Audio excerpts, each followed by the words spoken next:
আম্মা আপনি কি কইতেছেন? আমি তো কিছুই বুঝতেছি না। আপনি তো মাত্র দেখলেন আপনার পোলা এই ডাইনি রে দুই চোখে দেখতেই পারে না। আরে মাইয়া এই তোর কাবিনে কত টাকা দেন মোহর দিচ্ছে? হ্যাঁ, সব টাকা আমি দিয়া দিমু। আর রতন যখন আমার বউ হিসাবে মানে রতনের হইয়া আমি তোরে তালাক দিতেছি। 1 তালাক, 2 তালাক, 3 তালাক, 22 তালাক। এবার বাইর হ, বাইর হ আমার শ্বশুর বাড়ি থেকে। আমার না হাসি পাইতেছে, আমার মজা লাগতেছে। আচ্ছা তুমি কি বেডা? তুমি আমারে কেমনে তালাক দিবা? আর আমি কি তোমার বউ? আমি রতনের বউ, যদি তালাক দিতেই হয় তাহলে রতন আমারে তালাক দিতে পারবো।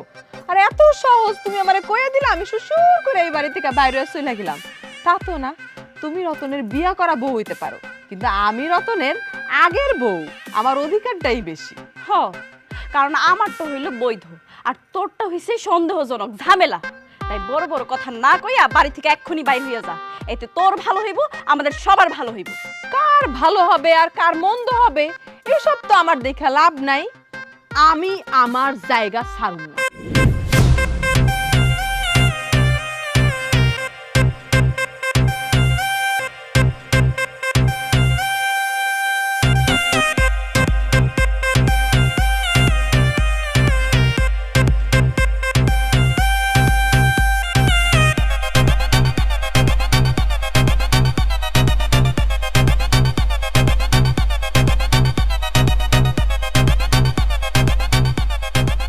কাকা কাকা আসসালামু আলাইকুম, কেমন আছেন কাকা? কাকা আমি তো বিয়ে করে ফেলাইছি, কারণ আপনারটা মিষ্টি খাওয়াইছে। কি মজা না? নেন আরেকটা রাখেন, খাইেন, বাসায় চাচিরে দিন, ঠিক আছে? এই চল কাকা। কাকা কাকা আয় হায় রে কাকা, কইছি না মাঠে কম থাকবেন, আপনার টাকটা তো দেখছেন কালো হয়ে গেছে পুরা। শুনেন আমি তো বিয়ে করছি, এনে মিষ্টি খান। এই লো কাকা, আপনি একটা খান, এই নেন যান, এইবার বাড়ি ছিল না।